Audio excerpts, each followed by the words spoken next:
like to thank the organisers and for giving me a chance to talk today and share my thoughts about UHC and the financing of UHC. I was asked to talk to you about, share some facts about financing, but also talk about the patterns of financing around the world and how countries are attempting or succeeding to achieve this holy grail. That's what I'm going to try and do in the next 20 minutes. Now, I want to start by reminding you what UHC is. This is, I think, basically the WHO definition. It's basically an arrangement that ensures that everyone obtains the healthcare services they need, and out of due respect to Sir George, includes palliative, rehabilitative, preventive services, etc. But they need whatever service they need, but without financial hardship. And that's really the essence of what it's about. Now, just unpacking that a bit further, there are some important nuances in that description. The services have to be services that they need. So what does that mean? In practice, and I'll get back to this a bit later on, I think needed services has to be defined in relation to what's acceptable and appropriate to society at any given point in time. And that's not a straightforward issue. Secondly, of course, those services must be of acceptable quality, it goes without saying, otherwise it makes no sense to provide services. Thirdly, the definition uses the word everyone, so there's an important concept of equity, of universalism in terms of access.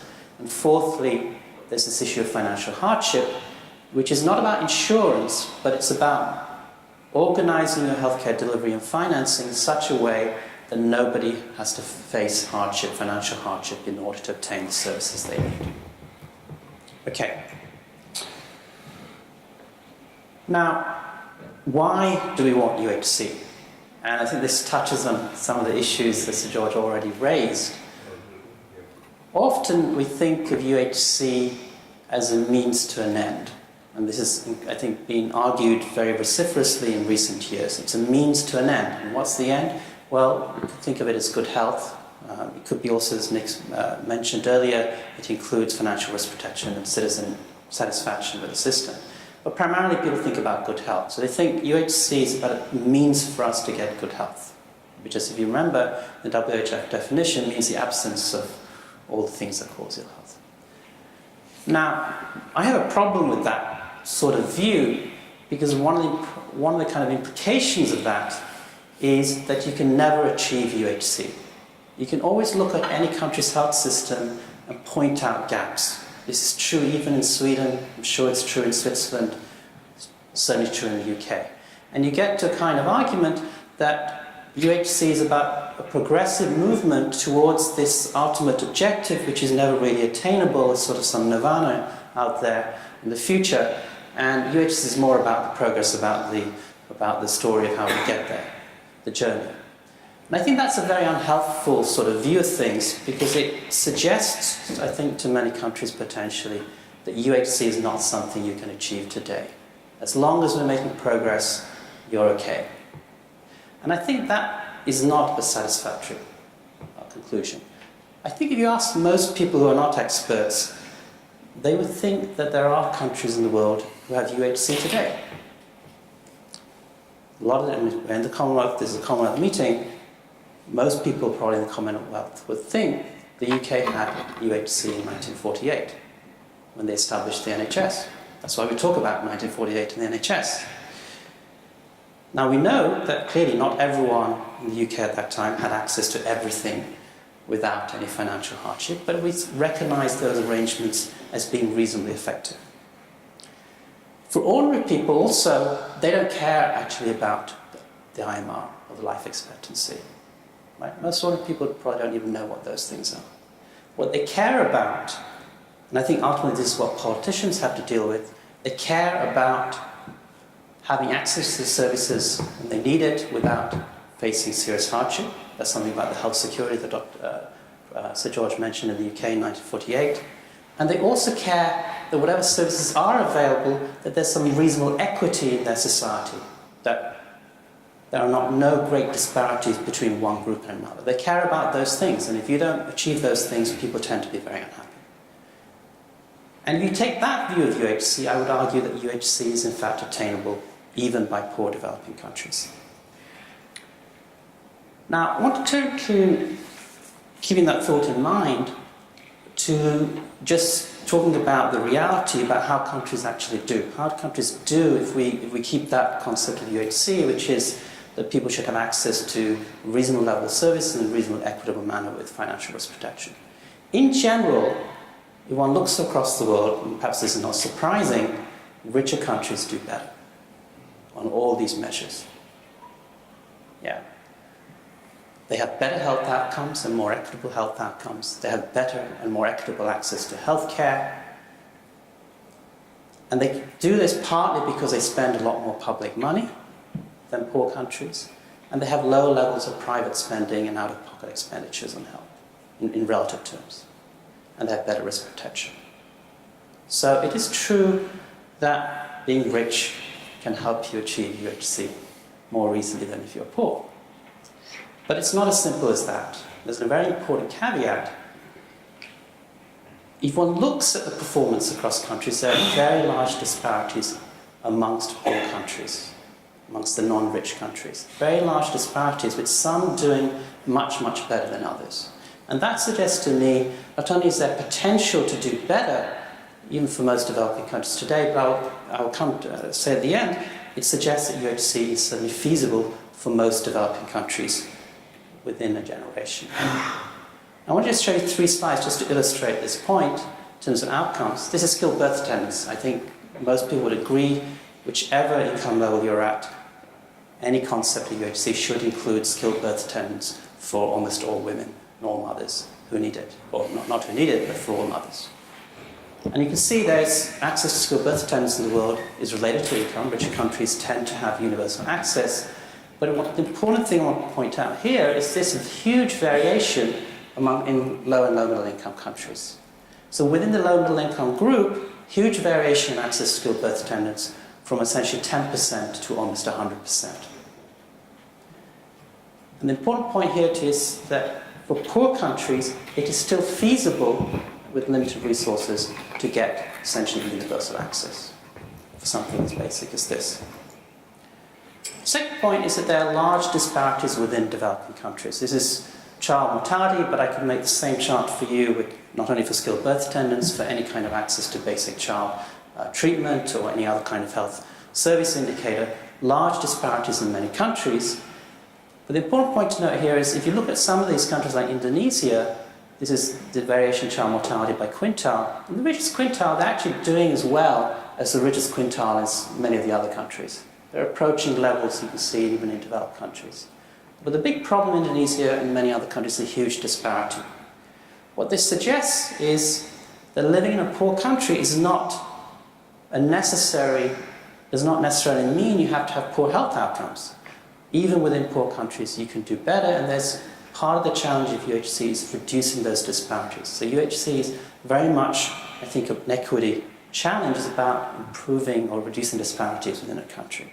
I think that, again, Sir George said, maybe as healthcare professionals, part of our obligation is to speak up when we see those inequalities, because often there is something that can be done. Third slide is on financial risk protection. This is just some WHO data showing vertical axis financial risk protection in about 100 countries and the variation in relation to per capita income. And again, richer countries do better. Richer countries tend to have very low rates of financial risk in their health systems. But the important point to note here again is even amongst low middle income countries, huge variation. There are many low and low middle income countries have high degrees of financial risk protection even though they're still poor.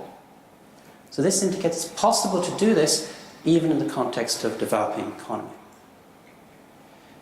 So my conclusion from that would be, if the question is UHC attainable in developing countries, the data I showed you and the actual variation we observed suggests that UHC is attainable for most economies, low and low middle income economies, especially if we define UHC as a combination of good health outcomes for the level of income. What does that mean? It means, in Singapore, I think your IMR is 3, right? Is Kelvin still here? It's gone. I don't think it's sensible to say Solomon Islands should have an IMR of 3. That's probably not feasible given their resources and technological capabilities, but it's possible probably for them to bring their IMR down to 15. So I think good health outcomes for the level of income which you are, and access to everyone in your society to an appropriate and reasonable and comprehensive set of services, with small disparities of access and decent levels of financial risk protection. Now, what does appropriateness mean? In the UK or in Europe today, I think having cardiac transplantation for those in medical need would be considered an essential element of a UHC package. It would be completely unreasonable to argue that's the case in Solomon Islands. But in fact, it also wasn't the case in the UK in 1970.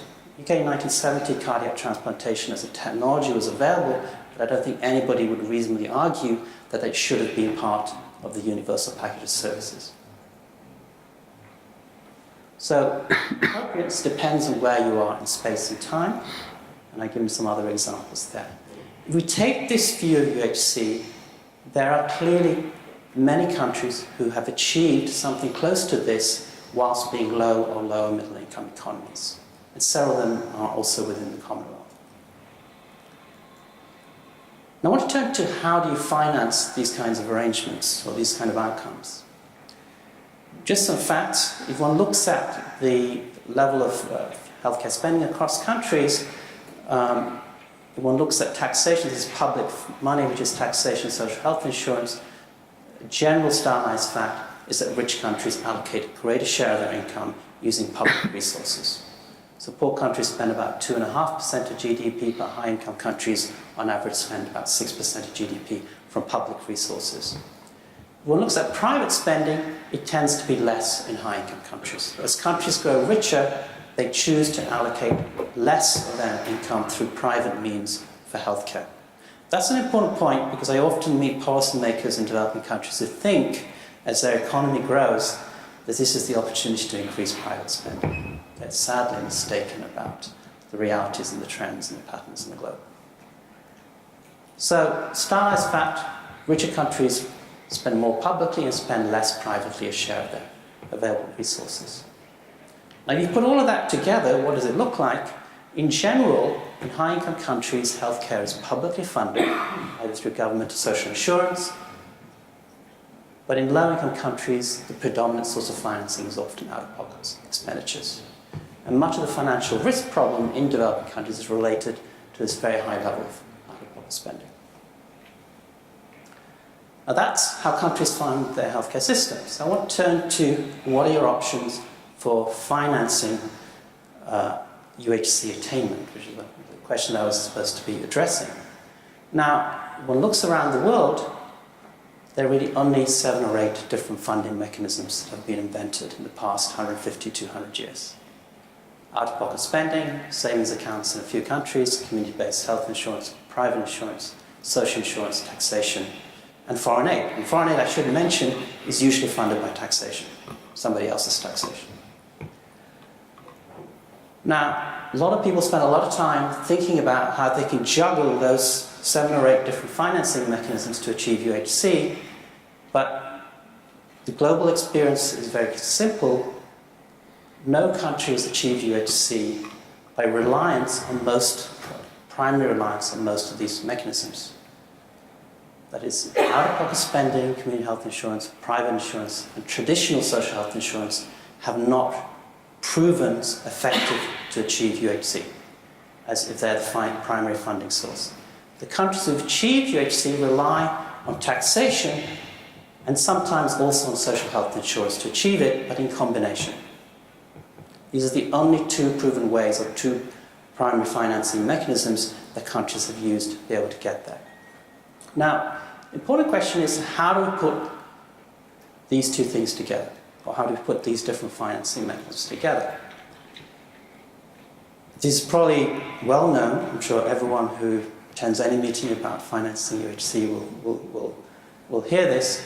In general, we talk, or at least the experts talk about 2 standard routes to get into UHC, historically and even currently. One is called the Bismarckian model. It's just from Germany, and One is called the Beveridge model, that is associated with the arrangements that the UK put in place in 1948 in response to a policy paper by William Beveridge. And the social health insurance model, just to quickly summarize, it's a system in which there is mandatory contributions by workers and employers, which are paid into an insurance fund which provides them with healthcare services or pays for them. The services could be provided by private providers. And the NHS model is a tax-funded system in which the government delivery system is funded by taxation and provides essentially all care to all citizens in the country. Now, let me just say a few words about those two standard models, approaches to achieving UHC. Starting with social health insurance, because that was actually the oldest version, the older of the two, dated from the 1860s. The unfortunate reality is that social health insurance in the classic sense, or even in its modified sense, has only been successful in achieving UHC in a handful of upper middle income, high income economies. Traditional social health insurance, which is contributory, was never able, even in rich countries, to cover the poor and those outside the formal sector. So for those countries, developing countries who think they can use traditional social health insurance to achieve universal coverage, they should realize that even rich countries like Japan and Korea were not able to do this. Now, because social health insurance can't cover the people in the informal sector or people outside work, what's happened in the 20th century after Bismarck died was that countries modified social health insurance to create what I call a national health insurance model. And in the national health insurance model, what happened was the countries decided to use government tax money to extend insurance coverage to the poor or those outside the formal sector. Now, how feasible is this? This is really a question of whether you're able to overcome opposition in practice. If you have a social health insurance system in place, typically the problem that countries face is how do you expand it when some people have coverage and some people don't. Some people don't like to see their benefits reduced, or they fear that their benefits will be reduced if it's expanded. And also, as I said, because you need tax money to extend coverage, it depends on political willingness. I used the word political willingness here, which Sir George said he doesn't like. And actually, I agree with Sir George on the reason why. I could say maybe political capacity to use taxation to extend social health insurance. So these are some constraints. Now, these are important constraints. And I should just mention as sort of a historical note, Beveridge actually proposed an insurance system for the UK. People don't remember this. His actual paper is about a national contributory insurance system for the British population. The British never did that because it was politically not feasible. That's why they switched and changed the arrangements when it was actually legislated. So there are constraints, political constraints. The other model is the so-called Beveridge model in terms of how people understand it today. Again, you only see successful examples in high or upper middle income economies. And in this approach, in this kind of road to UHC, the way this happens is that governments increase their budgetary financing of healthcare, typically to over 3% of GDP. That's what the UK did in 1948. They have to reduce or eliminate user fees in the public sector. And when they make that expansion, they critically have to use government tax money to pay for private services, in particular private GP services or private clinic services. And they have to build a network, delivery network, which is truly, in reality, accessible to everyone. Now, what's the feasibility of this? It's got nothing to do with political will, as we learned. It's really about your political and economic capacity to mobilize and allocate the additional tax resources that you need. Now, how feasible are these two models in developing countries? I mean, these are the two models which are trotted out at most meetings as the way to get to UHC. Achieving UHC in both models relies on government taxation. In both models, the wealthy or the non-poor have to pay taxes to somebody to provide coverage for the poor. And in the NHS model, they also pay taxes to provide their own care. But in the insurance, social health insurance or national health insurance model, the non-poor will pay into an insurance fund in the form of mandatory insurance contributions. In both systems, typically governments spend 3 to 6% of GDP from their budget to support both systems. Now, the problem with this, and goes back to the issue of political will, or maybe there is no issue of political will here. If one actually looks at the tax resources available to developing countries, in general, in low-income countries, the average low-income country has about 13% of its national income collected in taxes. The average low-middle-income country collects only 15% of GDP. So if you're going to have a system which depends on you spending 3 to 5% of GDP in tax resources, what this means for these countries is they have to spend 20-30% of their available budgetary resources. Well, however much we like health, the fact is that government leaders have other things to do other than simply improving the health system, other legitimate things that they have to do. It's probably not feasible to do this. So the reality is, for legitimate reasons, this kind of expenditure is not affordable. So, in reality, when countries try to do this, they end up with incomplete systems with inadequate coverage. And then that gets us back to the question, or the point I raised earlier, which I said, is that poor countries can still achieve UHC. So how can UHC countries do this, or how have they done this if they haven't been able to afford either of these two models? The reason is I think there's actually a third model. It's not much discussed, but it's a model which is particularly prevalent in the Commonwealth. And these are what I call a mixed NHS and private system. And in this system, there are economic and political constraints which prevent governments spending enough money for a fully funded NHS. But what they do is they allow two systems in parallel. They make sure the public sector is fully accessible, provides decent quality services, and that the poor can actually use it.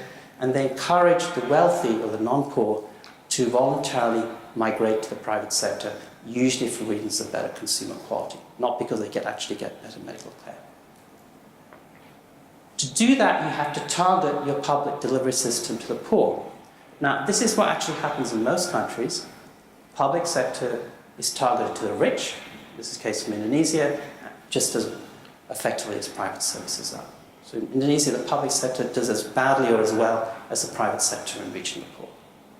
But in these mixed systems, and Sri Lanka is an example of this, it's the opposite. In mixed systems, the private sector still targets the rich, but the public sector is able to target the poor effectively. Now, these mixed systems are not talked about a great deal, but I just want to highlight how well they do. I'm sure next week many of you are going to the World Health Assembly. In the World Health Assembly, there are a lot of countries, there's a handful of countries that are always talked about as the models for UHC these days. You know, countries like Mexico, Thailand, Brazil, etc., even Cuba, for those who politically are not disinclined to mention Cuba. But the reality is that if one looks at these mixed systems are doing as well as those better-known UHC stars, but they're doing so with much less public spending. So these are countries ranked in terms of public spending as a share of GDP. The yellow ones are these mixed systems. The other ones are the well-known UHC stars. These countries achieve the same health system outcomes as those better-known countries, but do so by spending less public money. And they do so using that mixed model. So just to finish, high income status is not a necessary condition to achieve UHCs. The evidence indicates developing countries can achieve it too. Secondly, you need tax money to do this, whatever you do. Third, I would argue that the standard models of an NHS or social health insurance may not be feasible in most developing countries, but importantly, and I think for this meeting in particular, there is a mixed public-private model which has been able to do this in many Commonwealth countries, which is not talked about a great deal, but appears to be effective at achieving those outcomes with limited tax resources. Thank you.